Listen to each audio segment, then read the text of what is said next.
நாங்கள் சக மனிதர்களை, என் தம்பியிடம் கேளுங்கள், நீங்கள் வலையொலியில் தட்டி பாருங்கள். மரத்திற்கு மாநாடு போட்டேன், மரத்தோடு பேசிக்கொண்டிருக்கிறான் சீமான் என்று சிரித்தார்கள். அந்த அந்த மரம் மண்டைன்னு சொன்னது கூட மரம் கோச்சுக்கிருச்சு.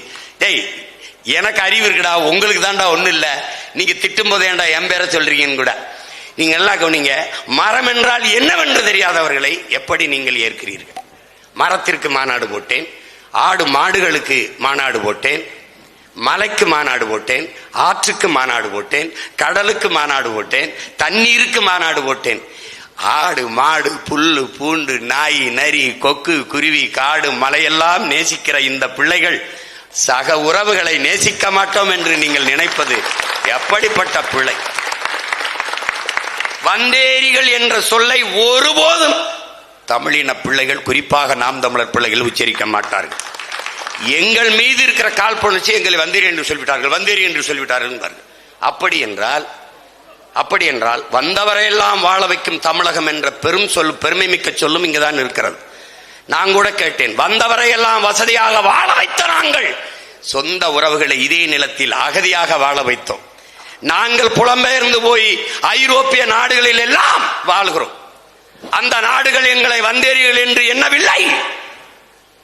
நார்வேயோ ஸ்வீடனோ டென்மார்க்கோ ஜெர்மனோ பிரான்சோ அல்ல சுவிஸோ பிரிட்டனோ ஆஸ்திரேலியாவை எல்லா நாடுகளும் அப்படியே தன் நாட்டு குடிகளாக எங்களை குடியுரிமை கொடுத்து ஏற்றுக்கொள்கிறார்கள் என்றால் எங்களை வந்தேரிகள் என்று அவர்கள் சொல்லவில்லை. அந்த இனத்தின் பிள்ளை எப்படி இன்னொரு இனத்தை வந்தேரிகள் என்று சொல்வோம்?